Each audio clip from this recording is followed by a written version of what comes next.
Friends, welcome back to our channel once again. আজি আমি আসাম পুলিচৰ এবিৰ কেটেগৰী ওয়াইজ ইউআৰ হক OBC হক AC হক সকলো কেটেগৰীৰ কোন কেটা ডিস্ট্ৰিক্টত বেছিকৈ কাট অফ হাই যাব আৰু কোন কেটা ডিস্ট্ৰিক্টত কম কাট অফ যাব গোটেইখিনি আমি আলোচনা কৰিম। ধৰক হাই কাট অফ যোৱা 5খন ডিস্ট্ৰিক্ট আৰু কম কাট অফ যোৱা 5খন ডিস্ট্ৰিক্ট এনেদৰে কেটেগৰী ওয়াইজ সকলোখিনি ডিসকাস কৰিম। আৰু যদি আপুনি আমাৰ চেনেলটোত নতুনকৈ ভিজিট কৰি আছে তেতিয়াহ'লে প্লিজ চেনেলটো সাবস্ক্ৰাইব কৰি দিব। আৰু যদি আপোনাক এই ভিডিওটো চাই অলপো হেল্প হয় তেতিয়াহ'লে প্লিজ ভিডিওটো লাইক কৰিবলৈ নাপাহৰিব। এতিয়া সব বলক ভিডিওটো আৰম্ভ কৰোঁ। এতিয়া আমি ইউআৰ কেটেগৰীৰ ক্ষেত্ৰত চাম যে কোন কেইটা ডিস্ট্ৰিক্টত আপোনালোকৰ ইউআৰ কাট অফটো হাই যাব। এতিয়া আপোনালোকে 5টা ডিস্ট্ৰিক্ট ইয়াত লিখা আছে, চাব যে শিৱসাগৰৰ কাট অফ ফিজিকেলৰ কাট অফ কিমান গৈছিলে 31.39 আৰু মাজুলীৰ কাট অফ গৈছিলে কিমান 31.68। তেনেকৈ কোকৰাঝাৰৰ কাট অফ কিমান গৈছিলে 31.12 আৰু বাক্সাৰ কাট অফ গৈছিলে ফিজিকেলত 31.45। তেনেকৈ বঙাইগাঁৱৰ ফিজিকেলৰ কাট অফ গৈছিলে 31.4। এতিয়া চাব আপোনালোকৰ যদি ফিজিকেলৰ কাট অফটো যোনকেইটা ডিস্ট্ৰিক্টৰ হাই গৈছে তেতিয়াহ'লে অবভিয়াছলি এইটো ফাইনেল মেৰিট লিষ্টত কাট অফটো হাই যাব। এতিয়া ইহঁতৰ আমি এক্সপেক্টেড এটা কাট অফ উলিয়াবলৈ হ'লে ধৰক সিহঁতৰ এভাৰেজ আমি কাট অফ ধৰিলে ফিজিকেলৰ কাট অফ ধৰক 32 ধৰিলোঁ এভাৰেজ ফিজিকেলৰ কাট অফ।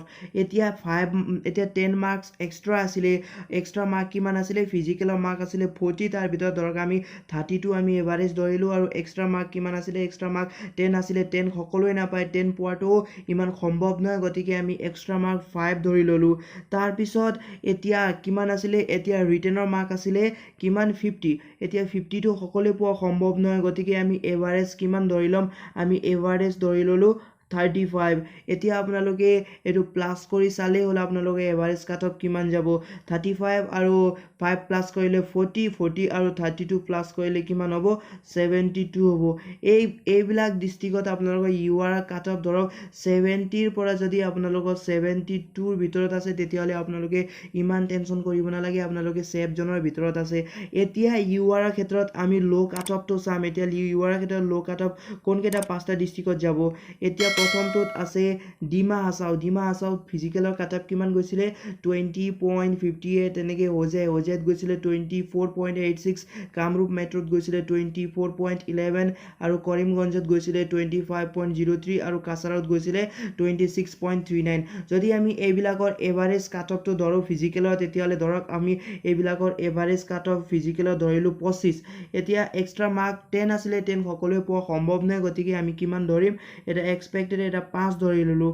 আৰু ৰিটেনো সকলোৱে 50ৰ ভিতৰত 50 নাপায়, গতিকে আমি এইটোতো ৰিটেনতো 35 ধৰি ল'লোঁ। এতিয়া এইবিলাক প্লাছ কৰোঁতে কিমান হ'ব, এইবিলাক প্লাছ কৰি চাব লাগিব। 25 আৰু 5 প্লাছ কৰিলে 30 হ'ব, 30ৰ লগত 35 প্লাছ কৰিলে কিমান হ'ব, 30ৰ লগত 35 প্লাছ কৰিলে 65 হ'ব। এতিয়া ধৰক যদি আপোনালোকৰ 65 মানে 65 প্লাছ আছে তেতিয়াহ'লে আপোনাৰ পূৰা ছেফ জোনত আছে, আপোনালোকে ইমান টেনশ্যন কৰিব নালাগে। এতিয়া আমি OBCৰ ক্ষেত্ৰত চাম যে OBCৰ ক্ষেত্ৰত হাই কাট অফ কোনকেইটা ডিস্ট্ৰিক্টত যাব। এতিয়া প্ৰথমতে ফিজিকেল চাব OBCৰ। শিৱসাগৰৰ কিমান আছে, শিৱসাগৰৰ কাট অফ গৈছিলে ফিজিকেলত 30.88। তেনেকৈ বাক্সাত গৈছিলে 30.16, বঙাইগাঁৱত গৈছিলে 30.6, যোৰহাটত গৈছিলে 29.93, কোকৰাঝাৰত গৈছিলে 29.81, তেনেকৈ ধুবুৰীত গৈছিলে 29.34।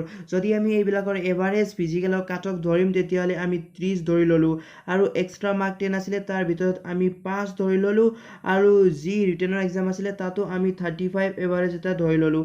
এতিয়া এইবিলাক প্লাছ কৰিলে কিমান হ'ব 35 আৰু 5 প্লাছ কৰিলে 70 হ'ল, 70ৰ লগত 30 প্লাছ কৰিলে কিমান হ'ব 35 আৰু 5 প্লাছ কৰিলে কিমান হ'ল 40 হ'ল, 40ৰ লগত 30 প্লাছ কৰিলে কিমান হ'ব 70 হ'ব। মানে যদি আপোনালোকৰ 68ৰ পৰা 70ৰ ভিতৰত আছে তেতিয়াহ'লে আপোনালোকে ইমান টেনশ্যন কৰিব নালাগে, আপোনালোকে ছেফ জোনত আছে। এতিয়া তেনেদৰে আমি OBCৰ ল' কাট অফৰ বিষয়ে চাম। OBCৰ ল' কাট অফ কোনকেইটা ডিস্ট্ৰিক্টত একেবাৰে কম কাট অফ যাব। OBCৰ কামৰূপ মেট্ৰত কিমান গৈছিলে 20.65, তেনেকৈ চাউথ চলমাৰাত গৈছিলে 21.28, কৰিমগঞ্জত গৈছিলে 22.61, তেনেকৈ কাৰ্বি আলঙত গৈছিলে 24.92, হোজাইত গৈছিলে 22.82 আৰু হাইলাকান্দিত গৈছিলে 24.33।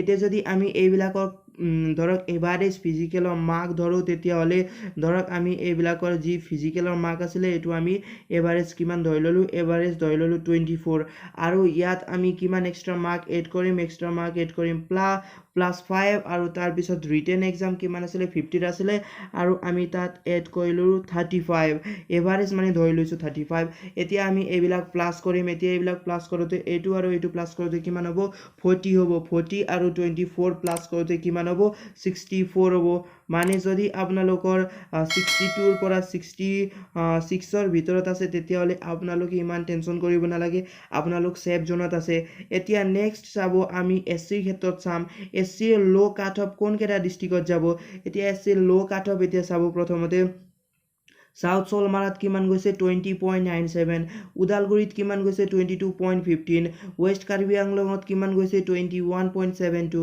কামৰূপ মেট্ৰত কিমান গৈছে 21.28 তেনেকৈ কৰিমগঞ্জত কিমান গৈছে 23.69 যদি আমি এইবিলাকৰ এভাৰেজ কাট অফটো ধৰিম তেতিয়াহ'লে ধৰক আমি 22 ধৰি ল'লোঁ আৰু আমাৰ এক্সট্ৰা মাৰ্ক কিমান ধৰিম 5 ধৰিম আৰু আমি ৰিটেনত এভাৰেজ 35 ধৰি ল'লোঁ এতিয়া আমি এইবিলাক প্লাছ কৰোঁতে কিমান পাম এইটো আৰু এইটো প্লাছ কৰোঁতে 40 পালোঁ 40 আৰু 22 প্লাছ কৰোঁতে কিমান হ'ব 62 হ'ব মানে যদি আপোনালোকৰ 60ৰ পৰা 65ৰ ভিতৰত আছে তেতিয়াহ'লে আপোনালোকে ইমান টেনশ্যন কৰিব নালাগে আপোনালোক ছেফ জোনত আছে এতিয়া আমি SCৰ হাই কাট অফটোৰ বিষয়ে চাম SCৰ কোনকেইটা ডিষ্ট্ৰিক্টত একেবাৰে হাই কাট অফটো যাব এতিয়া আপোনালোকে এক নম্বৰ চাব যোৰহাটত কিমান গৈছে 29.32 মাজুলীত কিমান গৈছে মাজুলীত গৈছে 29.42 বঙাইগাঁৱত গৈছে 29.17 তেনেকৈ লখিমপুৰত গৈছে 28.21 মৰিগাঁৱত গৈছে 28.32 এতিয়া আমি এইবিলাকৰ এভাৰেজ ফিজিকেলৰ কাট অফ ধৰিলে ধৰক আমি 29 বুলি ধৰিলোঁ আৰু এক্সট্ৰা মাৰ্ক কিমান আছিলে এক্সট্ৰা মাৰ্ক 10 আছিলে গতিকে আমি তাৰো 5 বুলি ধৰিলোঁ আৰু ৰিটেন এক্সাম 50 হৈছিলে গতিকে আমি ইয়াত আমি 35 ধৰি ল'লোঁ এতিয়া চাব এইবিলাক প্লাছ কৰোঁ আহক 35 আৰু 5 প্লাছ কৰোঁতে 40 হ'ল 40 আৰু 29 প্লাছ কৰোঁতে কিমান হ'ল 69 হ'ব মানে যদি আপোনালোকৰ 60 ধৰক 65ৰ পৰা 70ৰ ভিতৰত আছে তেতিয়াহ'লে আপোনালোকে ইমান টেনশ্যন কৰিব নালাগে আপোনালোক ছেফ জোনত আছে এতিয়া আই হোপ আপোনালোকে গম পালে আমি এটা লজিক ব্যৱহাৰ কৰি এই কাট অফটো উলিয়াইছোঁ আপোনালোকৰ যি ফিজিকেলৰ কাট অফ আৰু এক্সট্ৰা মাৰ্ক তাৰপিছত ৰিটেন এক্সামৰ মাৰ্ক ধৰি এটা এক্সপেক্টেড কাট অফ উলিয়াইছোঁ আই হোপ আপোনালোকে এই ভিডিঅ'টো চাই অলপ ইনফৰমেশ্যন পালে এটা এক্সপেক্টেড আপোনালোকে কাট অফটোৰ বিষয়ে গম পালে যদি আপোনালোকক এই ভিডিঅ'টো চাই ভাল লাগিলে তেতিয়াহ'লে প্লিজ ভিডিঅ'টো লাইক কৰিব আৰু যদি আপুনি আমাৰ চেনেলটোত নতুনকৈ ভিজিট কৰি আছে তেতিয়াহ'লে প্লিজ চেনেলটো ছাবস্ক্ৰাইব কৰিবলৈ নাপাহৰিব আজিৰ কাৰণে ইমানেই আছিলে নেক্সট ভিডিঅ' লগ পোৱাকৈ থেংক ইউ ফৰ ৱাচিং